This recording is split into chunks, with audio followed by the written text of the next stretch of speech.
And now, broadcasting live from the Misfit Studios in beautiful downtown Hysteria, it's the Black Dog Radio Show with your host, Richard Awe. You're listening to the Black Dog Radio Show.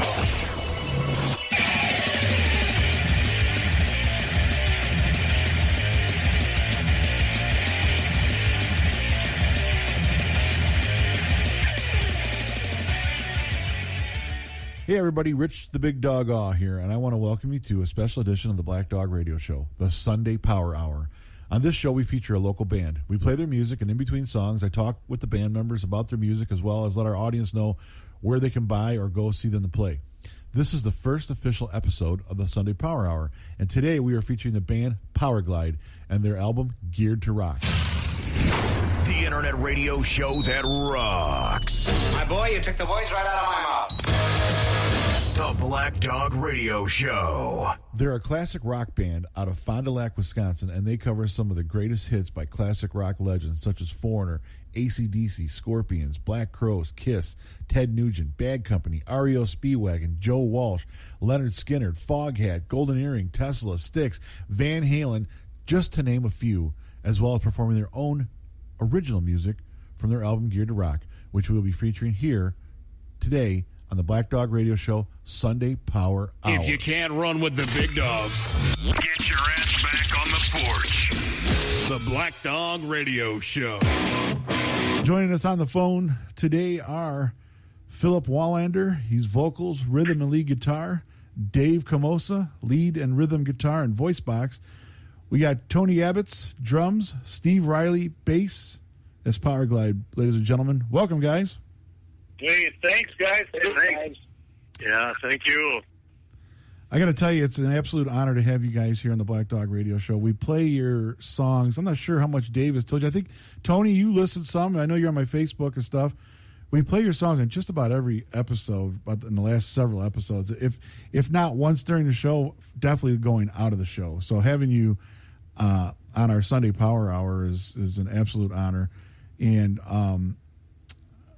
I got a lot of questions for you guys today, and we'll start getting into it here. The first question that's on my mind is tell me how Powerglide came to be and in what year? Well, this is Dave. I think I'll jump in there. And Rich, you put that shock collar around my neck, right? So you can just shock me when I talk to her. I have the button. I have the button for the shock collar. But I'll try to keep it short and sweet because I can go on forever with this stuff. But really, I'll take us back, and I don't know that the Powerglide group has really heard some of this detail because I never really shared it with them. But I'll take you back way in the beginning just to kind of set the stage up. And, back in the high school days, back in, when I was a junior and senior, I used to go to a lot of the events locally. I grew up just east of Wausau, Wisconsin, in an area of Shepley. The closest little town is Whitburg. And I used to go to the Whitburg Corn Roast, the Galloway Potato Days, and all that stuff. And there was a band there that was called Sturgeon Eddy. And I want to say the guitarist there was, and I might get his first name wrong, I'm not sure, but I think it was Jeff Bushman. And I tell you what, I go to these gigs, and obviously I'd have a date and stuff with me. And unfortunately, hang on. Did you say obviously you had a date? That should be the first Chinese bullcrap here. Oh, gosh. Okay, sorry to interrupt, man. Keep going. I used to watch, and Jeff would do these, all the great classics, Leonard Skinner, the Bad Companies, Bad Fingers, and things like that. And I was just mesmerized. I just love lead guitar, and I've never played it, but I just love listening to it and watching it. And, of course, it never came to be that I had the opportunity to do any of that at that time. Went on to Fond du Lac, Wisconsin, on the school, and I met up with Ken Klein, which ended up being one of my roommates. And in talking with him, he said he played guitar, and I said, "Oh, come on over, and I'll show you my stuff." Well, I walk into his apartment. He had a full stack, 412 late anniversary Marshall stack with obviously a Gibson. It was either a custom sunburst or white. I don't quite remember. And he lit this thing up and just blew me away. And I was just so interested. He ended up started showing me a few chords on a guitar, and then hooked me up with Merle Kleinunst, who really took me under his wing and taught me guitar from scratch. Enough to where when he ended up moving out of California, I knew enough where I could start learning on my own stuff. So that was, my path. Everybody's got their own path into their music end of it, but that's how it started for me. And fortunately for Merle and Ken, if it wasn't for those two guys, Power Glide wouldn't be what it is today. So shout out to you two guys if you're listening. But anyways, I'll try to make this short, but Too late. Too late, man. Don't worry about it, though. Ken was listening to Ted Nugent on a talk show or something. Ted Nugent said, "Guys, if you want to be a good lead guitar player, you got to get a good drummer." So Ken went to Jim Schusted, who owned Million Music in Fond du Lac, and he said, "You know any drummers?" And Jim said, "Yeah, I know a guy who's about where you guys are at, and you're still setting stuff. His name's Tony Abitz." Well, Ken got a hold of me, dragged me over to Tony's house. We knocked on his door. Tony answered the door, and he's like, "Yeah, can I help you?" And I'm like, "Well, we heard you play drums." And yeah, I kind of do. Do you mind if we jam? And we ended up, Ken and I and Tony hooked up, with jam in the basement, just doing a bunch of blues stuff. And then from there, really, I hooked up with Phil, and I met Phil in college. I heard he play guitar. Hooked up with Phil at my place on Ninth Street in Fond du Lac. We did some jamming. First time we played "Treat Me Right," I want to say. Phil, you remember that back then? That's a long I can't remember yesterday. What did I have for supper last night? I dragged Phil over to Tony's place, and we started jamming, and took off from there. We ended up, decided to get a bass player along the way, and from there, that's kind of where it started. So that's the beginning of Power Glide. And what year are we talking here? That was, it had to be, 88, 89, somewhere in there, I'm thinking. Okay. I got to tell you, I like to share my first dose of Power Glide, if you will. David walked in and handed me a CD. He goes, "Here's Power Glide. This is a band that I was in. You can have this CD." I'm like, "Oh, all right, cool." I'm very into rock and roll, especially classic rock. I popped it in the CD player, and One Good Lick started playing. I was immediately drawn to the opening guitar riff, and I was hooked from then on to Power Glide. And that's why when I started doing this show, I had gotten a hold of Dave and said, "Hey, can I play this on my show?" Because I really like it, and I think other people will too. Taking the country by storm. The Black Dog Radio Show. How did One Good Lick come about? Bill, jump in there. I don't know what you guys know about that. Yeah, well, I think as the story goes, it's already reached an epic status in terms of folklore, I think. But we were down in Tony's mom and dad's basement where we practiced often, so we, they were regular slaves to all the rock and roll we had to play down there, because we probably blew the house over a couple times. But as I recall, we were sitting downstairs trying to work through different ideas for songs, and it's, one of those moments where you come up with some little simple chord thing, and I think, as I remember, I played some little progression, and all of a sudden Dave put that opening lick in there, which I can't say enough is really what the song's about. Even though it seems to steer in a different direction, and Dave put that little lick in there, and we all kind of stopped and said, "Well, that was pretty freaking cool. What was that all about?" And all of a sudden, we played that thing over and over again, and we started saying, "That's one good lick. We got to do something with this." And then it might have been Tony who said that's a good name for a song. Of course, it leaves everything pretty open to interpretation from there on, and everything kind of arose from there. And One Good Look became kind of a song on it. Phil, I played bass on that song, 20 years ago. You're telling me that's about a guitar solo or a guitar lick, huh? It still is. You can ask me. That is one of the rumors. It's what I'm sticking with right now. So it started off there, and I think honestly, the vocals were probably kind of a little bit of a pull in both directions, trying to, Dave and I, we were married at the time, and both of our wives were probably what's wrong with us? What's that? I said the wives wrote the songs with us, though. Yeah, I mean that song just we always explained it as it was a good guitar lick, and we're just gonna stay the course with that from here on out. when we recorded that song in the studio, Mark Gold, who was the engineer of our CD, I think he was blushing when he was mixing that song. I can remember sitting there thinking when we did the vocals for Geared to Rock, I had to save that song for last. It's like, I got to scream something all, and we got to do that one last. And I agree. Mark heard that and said, "Holy crap, guys, this is pretty cool stuff." So it's kind of stood the test of time as one of those songs. So.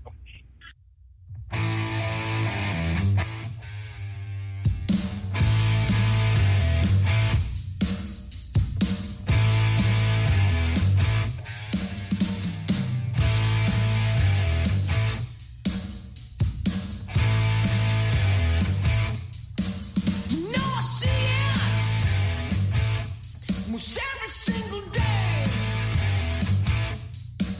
in magazines.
Got the Right.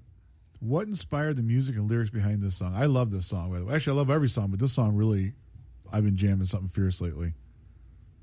Yeah, well, that lyrics-wise, that song is going on at a point in time in my life when there was a lot of people kind of newly married, and everybody's got an idea of what your life should be like, and the lyrics talk about, there's people that are always going to tell you how you should do this and how you should do that, and he just came back and said, I got the right to make this decision. I got the right to do that. And so the whole song is kind of a pushback on people telling you got to do this or do that. And there's a lot of people that are leading you down a lot of stray paths, and it just came back to that one simple line. You got the right, and that kind of just spilled over into the whole song. And when you come downstairs by Tony's place probably and played some licks for that, again, the whole band just pulled stuff together, and we just had a blast with it. And the big scream in the end was pretty fun. I'll never forget the studio. We were just kind of laughing because you're trying to put that out there, and then all of a sudden the studio engineer just cranks some delay on the end, and you go, there's your scream, Phil. There, you got it now. And I still smile a little bit every time I hear it today. It's a lot of fun.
Now, Power Glide took a bit of a break, about 20-year break, right?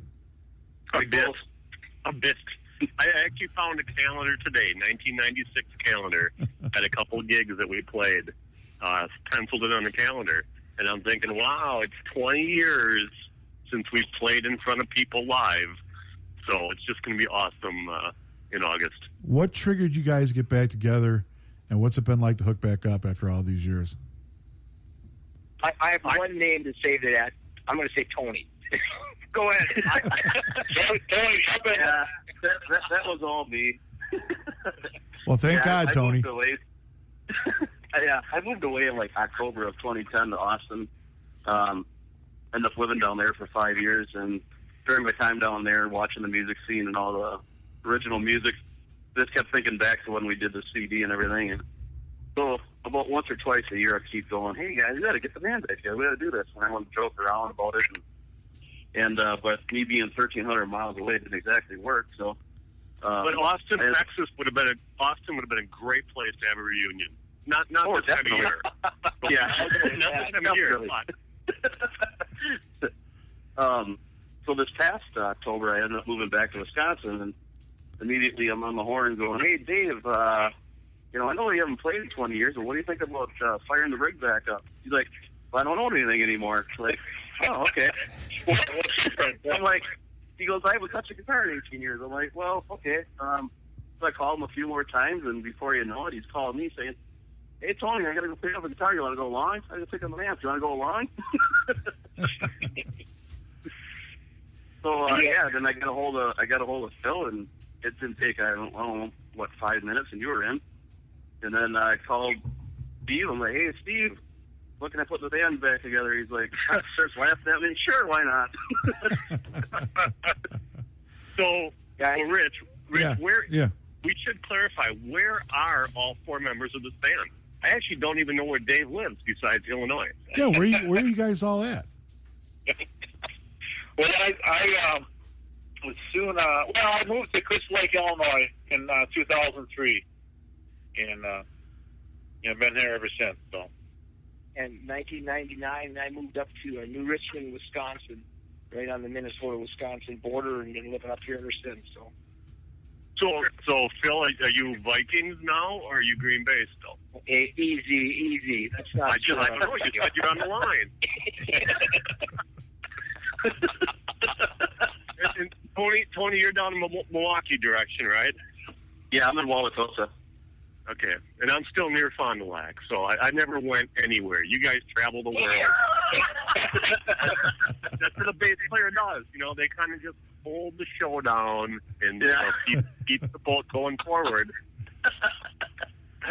So we're all scattered all over the place. So rehearsals have been a little bit of a challenge, but it's been a blast. How was rehearsal sounding?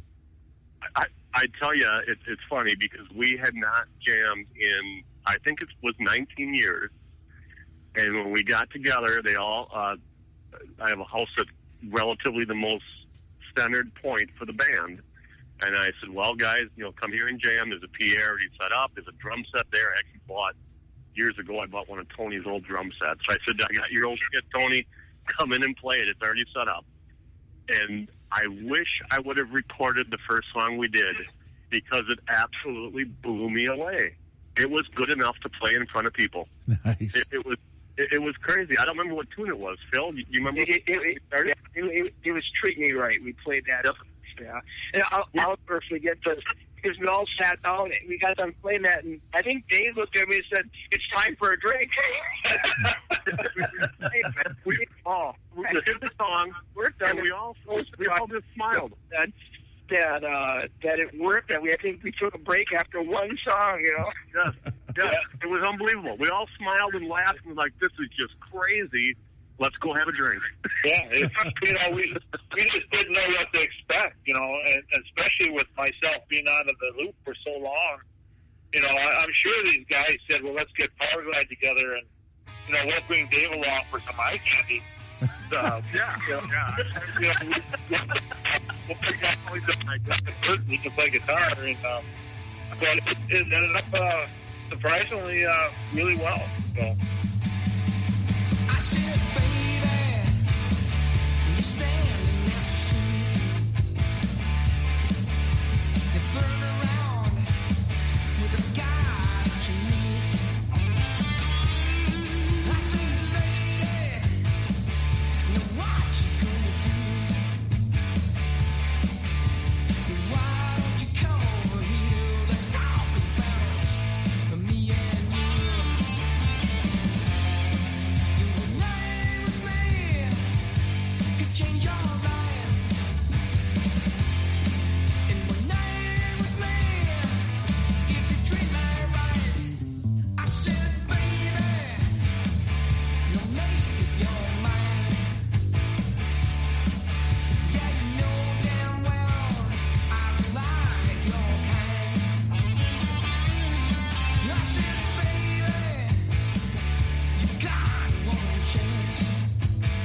All right, guys, let's we're going to climb inside a time machine right now, and we're going to go back in time to when Powerglide was in its heyday.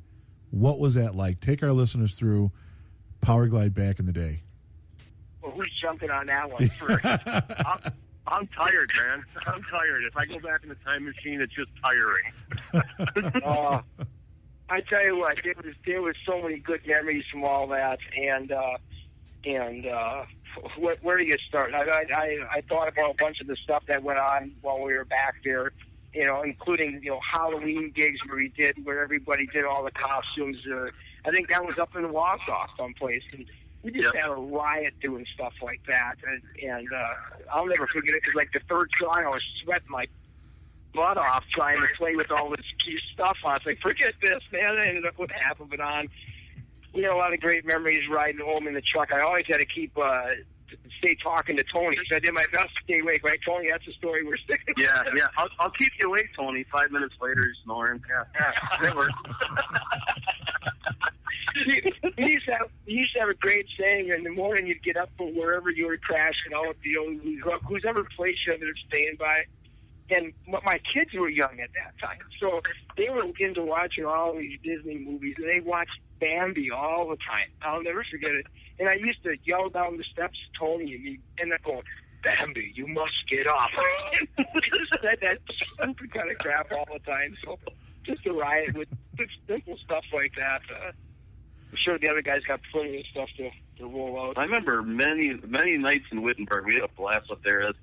Dave's family and friends many times of playing up there. Of after the games, going to his family's houses and stuff, and having fires till wee hours in the morning. There's a lot of great times up there. So Wittenberg, what's the population of Wittenberg for people that aren't familiar with that huge metropolis? Well, when I left there, it was 999. 999 people. Yeah. I wonder if they ever broke the 1,000. They couldn't find that one person to get to 1,000, but our gigs up there were, we did.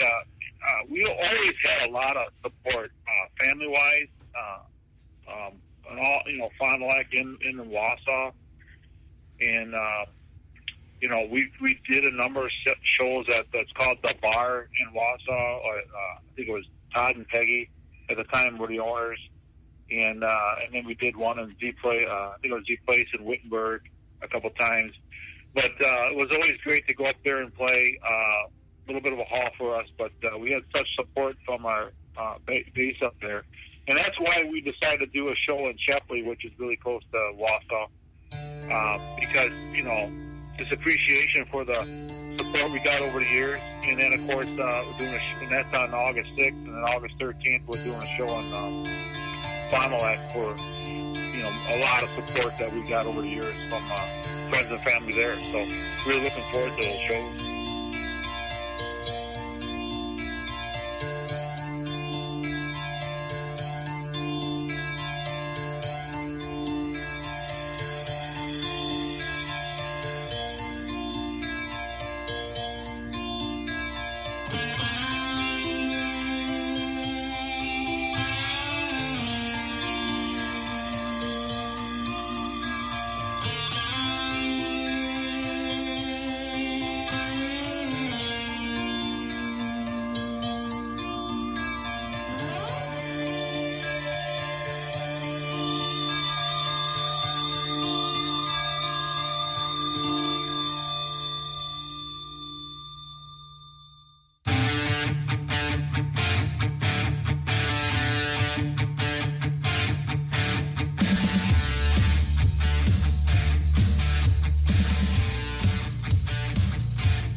I got a question here that's going to be directed to Phil.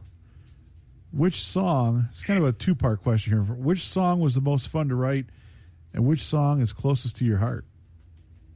Oh, boy, which song is the most fun to write? I'll spin that by saying which song I think turned out the coolest in the end. And I go back and, of course, you listen to all those songs now a bunch because you're brushing up on everything, but I come back and listen to the song I Just Want, right? And that song was really kind of written in just and I don't have a reason, I don't have a motive, I just want. And it didn't matter what it was, it's just, I just wanted. And I really credit the guys in the band for really coming up with an unbelievable creative center section of that song. To me, that song went someplace I don't think anybody would ever expect it to go. In the middle, I could sit back in that, and you could be anywhere doing anything, and just the whole center section of that song ended up being something I thought was super creative in the end.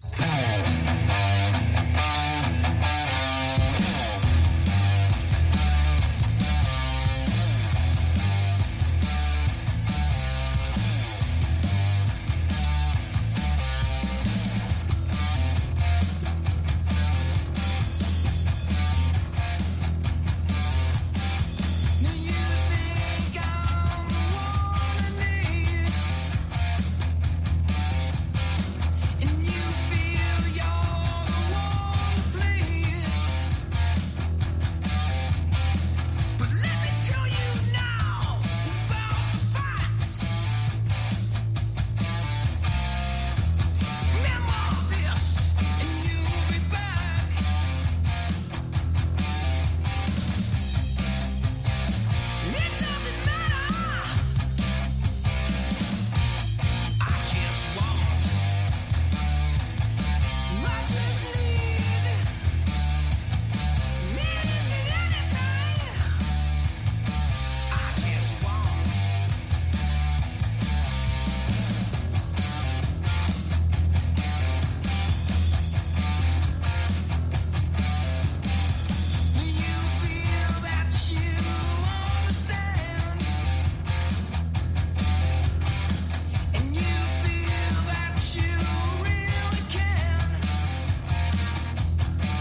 the country by storm.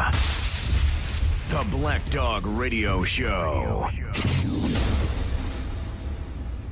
I think that one of the songs that was probably the most fun, the song we had on the very last song on the CD, Jerking Us Around, was a blast. It ended up actually, that song came about from a buddy of mine I used to work with. His name was Don. Heck, I can't remember his last name anymore. We were sitting around one night drinking a bunch of beers, which was really not normal.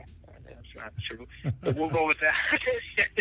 And I have them. I have the beers right now lined up. There you go. He played guitar, or I played guitar, obviously, and we were sitting around thinking about different things, music-wise, and just start talking about all the things that kind of just tick you off in the world, and it just seems like no matter what's going on, somebody's got another motive, or somebody's jerking in some direction or another. And we sat around that night and penned a bunch of lyrics on a sheet of paper and came up with some little hitch rhythm that's in that song, and that came to be over the next couple of weeks. And I just think that song said a lot, and it's probably dang near as relevant today as it has been for a long time. So it's got a lot of good stuff in it. It is. It's extremely relevant to today, and I think that's one of the songs that's really stood the test of time. Jerking Us Around, and I've commented to Dave about it before. It's a really good song. I love that song. Well, Phil, that song, if my memory's right from being in the studio, that song almost didn't end up on the CD. So we were debating whether or not we were going to throw that on there as a cut or not. I think you're right, Steve. Because what happened, Mark, the producer on the CD, because the songs went super well. The recording sessions went incredibly well. I think timing was a lot faster than the producer thought it was going to be. And then he said to us, you guys, you got another song. You got another song. And it's like, well, we got this one because I don't feel we rehearsed that song much. I'm actually not sure I played it before the studio. Yeah. Really? It's like, and I think you said to me, hey, it's just a blues riff. And when I heard it, it became my favorite song on that CD. And it's crazy how those lyrics are probably more pertinent right now in life than they were 20 years ago. Yeah. And that was one of the things since you're able to edit, I would, when you go back to that, the other song I just want, I think I'll go back to that just for a second, just because I think it's a place where, the bass line Steve pulled out of nowhere for that song, and in the middle, that middle section of the song is just incredible. What Dave was doing on guitar with these just big ghostly sounds that kind of, echoed in the background, all these lead notes. And it still just makes me smile from the creativity standpoint. But I agree, Steve. I think the Jerking Us Around ended up being one of those songs with the lyrics that they're just as relevant today, like we said before. So. Absolutely. So I just want. You said the bass part kind of was just whatever pulled out of nowhere. That's what's going to happen in August.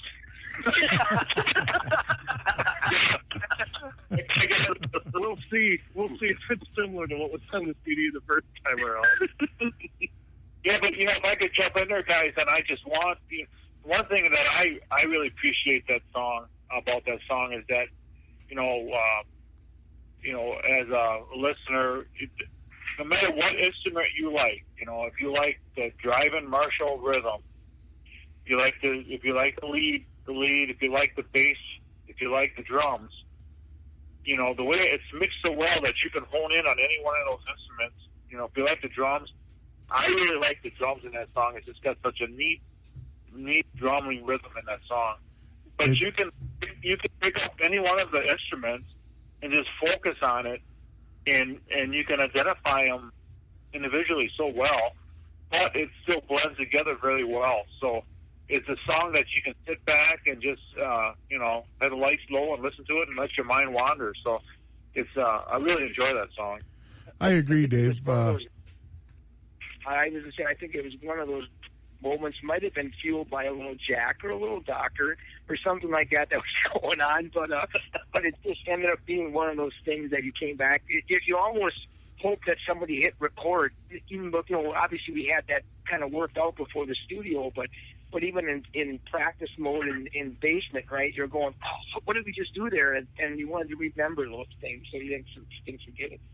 Yeah, that's a good point, Phil. You know, there was a lot of practices where we would just hit record in the basement and just jam out the blues rhythm or something because, you know, and then go back and, what just happened there? And we go back and listen to it, and we picked up some of our rhythms, some of our leads off of doing that, and incorporated it into the recording. So that was kind of neat to do. The internet radio show that rocks. My boy, you took the voice right out of my mouth.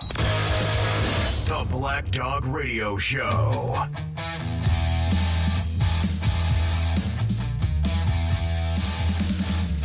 Well, there's farmers going broke, well, politicians silver stroke, and all the rich kids doing coke.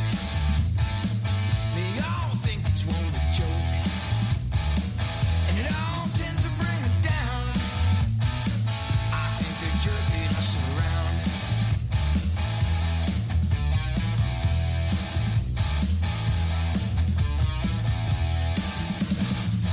Now's a new social disease.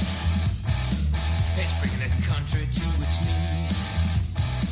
It's some penicillin canopies. Oh, yeah. And it all tends to bring me down. I think they're jerking us around.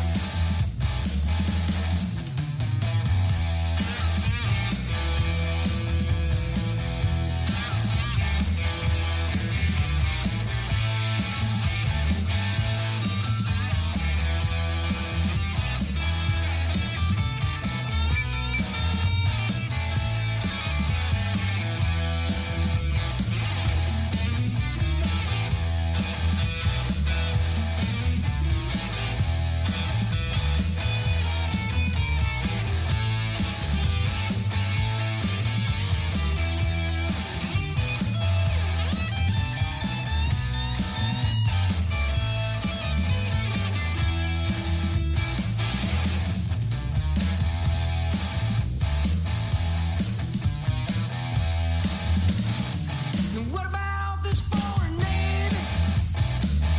All these countries getting paid. I wonder if we'll get it back. Shit, they'll just have another tax. And all tends to bring me down. I think they're jerking us around. Watch out!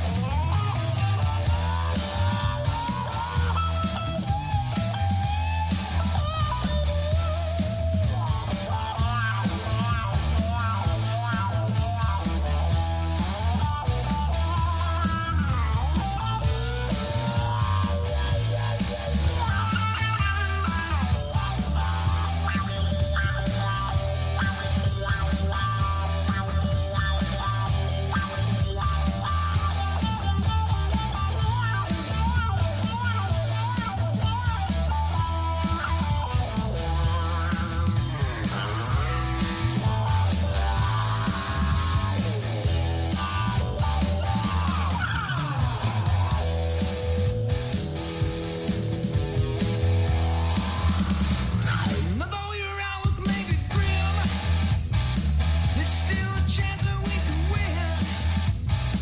Oh, if you say it with a grin, ow, we can win. It all tends to bring me down. Yeah, they're jerking us around. It all tends to bring me down. I really think they're gonna jerk us all around.